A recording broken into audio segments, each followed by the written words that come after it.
Okay, so this U.S.-Canada trade war thing, it's really heating up now, and Yeah, we've got breaking news and, well, a lot of questions to ask today. absolutely. We're going to try to dive deep into this whole trade war thing Yeah, using, we've got excerpts from this article called U.S.-Canada Trade War, Tariffs and Economic Impact. right? And also, we've got some stuff from the Prime Minister's announcement. Okay.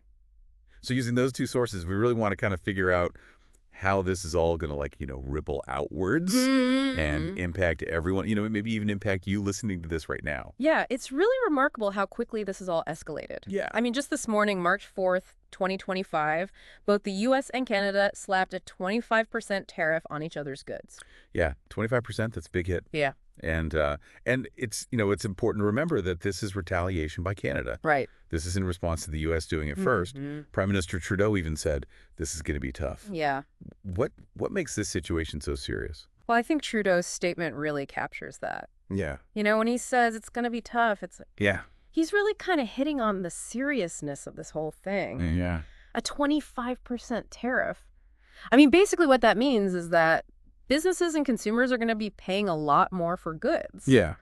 It's not just the immediate price hike, though. Right. That's what has a lot of people worried. It's the cascading effect on all these intricate supply chains. Okay, yeah. Can you give me an example of how these tariffs could impact things on the ground level? Absolutely. So let's take the automotive industry as an example. Yeah. It's heavily reliant on trade, across the border. Right. Imagine you're a car manufacturer and you need a crankshaft. Okay. A crankshaft is a crucial engine component. Right. Before the tariffs, that part costs, let's say, $100. Okay.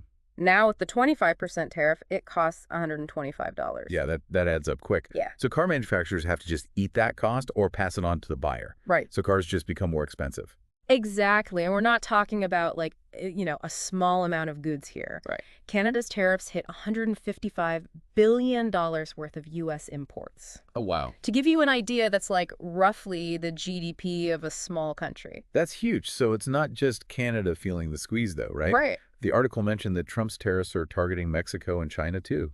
Yeah, this is part of, I think, a larger trend. Okay. Maybe a shift towards more protectionism or isolationism. Right. Where a country prioritizes its own industries by, limiting imports from other countries. Yeah. The long-term global consequences of this are still pretty unclear. Yeah. But sticking with the auto industry for now, Okay. we've got some really good insights from Flavio Volpe. What's up? He's the president of the Automotive Parts Manufacturers Association. Okay. He gives a really compelling look into how interconnected and how vulnerable these supply chains are. Yeah, the article mentioned his warning about potential plant closures Right. on both sides of the border. Mm-hmm. How does he see this all playing out?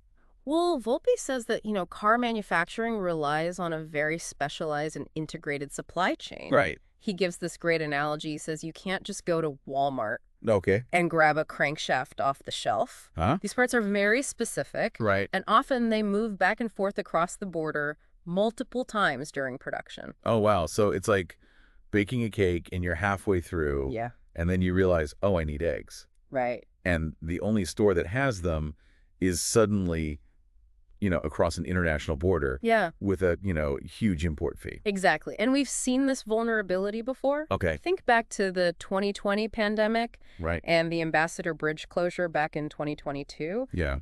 Both of those events disrupted this very delicate supply chain, which led to production delays and economic losses. Right. And Volz predicts that if these tariffs stick, the industry could shut down in just a week. Yeah. Is that really plausible? Could things unravel that quickly?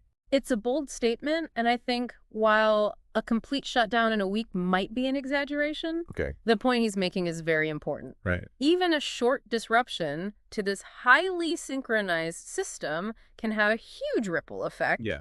Impacting production jobs, consumers. Right. So he's really just trying to highlight how quickly things can go bad. Yeah. Like a real punch in the gut. Yeah. Which brings us back to Trudeau's tough times comment. Right. Volpe mentioned that the industry is prepared, or as prepared as one can be, for a punch, that's coming. Yeah. What does that even look like? And what happens to all the workers if plants do have to shut down? Those are the big questions. Volpe's wording is interesting there. Yeah. Prepared as you can be. Yeah. I mean, it suggests that they have some contingency plans, but there's also an underlying sense of uncertainty there. Even defiance, maybe. I don't know. This whole situation has no easy answers. Yeah. So we've got these really steep tariffs. Yeah. The potential for, very quick factory closures. This incredibly intertwined U.S.-Canada economic relationship that could, really strained by all this. Yeah. What does all this mean for our listeners? That's the question we all need to think about. Yeah. If this trade war escalates, I think we're going to see effects far beyond the auto industry. Right. Think about everyday products that you use, Yeah. electronics, food, all that stuff. Right. Where was it made?